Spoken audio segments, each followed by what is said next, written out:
Lottery விற்பனைக்கு தடை விதிக்கப்பட்டுள்ளது.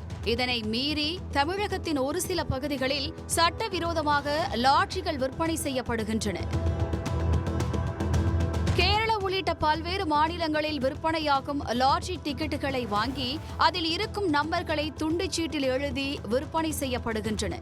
அதேபோல் ஆன்லைன் மூலமாக நம்பரை அனுப்பியும் நூதன முறையில் லாட்டரி விற்பனை படுஜோராக நடைபெற்று வருகிறது.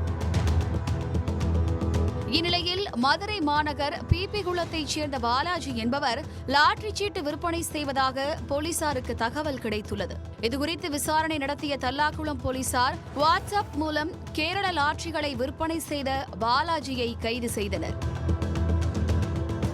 இவர் மதுரையைச் சேர்ந்த ரஹ்மத்துல்லா, கனி ஆகியோரிடமிருந்து வாட்ஸ்அப் மூலமாக லாட்டரி எண்களை வாங்கியுள்ளார். அதன் பின்னர் அந்த லாட்டரி எண்களை தனது நண்பர்களான மதுரை வீரன், பிரகாஷ் ஆகியோருக்கு வாட்ஸ்அப் மூலமாக விற்பனை செய்துள்ளார். இதனையடுத்து சட்டவிரோதமாக லாட்டரி விற்பனை செய்ததாக பாலாஜி, கனி, மதுரை வீரன், ரஹ்மத்துல்லா, பிரகாஷ் ஆகிய 5 பேர் மீதும் போலீசார் வழக்கு பதிவு செய்தனர். இவர்களில் தலைமறைவாக இருந்த பிரகாஷை போலீசார் கைது செய்தனர்.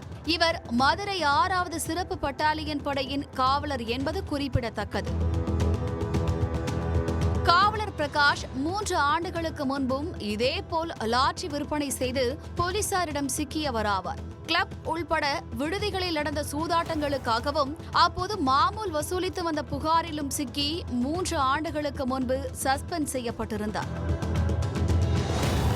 6 மாதங்களுக்கு முன்பு மீண்டும் பணியில் சேர்ந்த பிரகாஷ் கிளப்புகளுக்கு சென்று போலீஸ் ரெய்டு வராமல் நான் பார்த்துக் கொள்கிறேன் என கூறி வசூலில் ஈடுபட்டுள்ளார். அதன் பின்னரே லாட்டரி விற்பனையிலும் தனது வேலையை காட்டியுள்ளார். இவர் மீது துறை ரீதியான நடவடிக்கை எடுத்த பிறகும் 1 நம்பர் லாட்டரியை தனது நண்பர்கள் மூலம் விற்பனை செய்து வந்துள்ளார். காவலர் பிரகாஷ் தங்களுடன் இருப்பதால் எந்த பிரச்சனையும் வராது என நினைத்து லாட்டரி வியாபாரிகள் தைரியமாக விற்று வந்துள்ளனர். ஆனால் இப்போது லாட்டரி விற்பனை கும்பல் கூண்டோடு சிக்கியுள்ளது. கடந்த சில தினங்களுக்கு முன்னர் காவலர்கள் சிலர் போதைப் பொருட்கள் விற்பனை செய்து மாட்டிக்கொண்டனர். இப்போது லாட்டரி விற்பனையிலும் காவலர் ஒருவர் மீண்டும் சிக்கியுள்ளது காவல்துறை மீதான நம்பகத்தன்மையை கேள்விக்குள்ளாக்கியுள்ளது.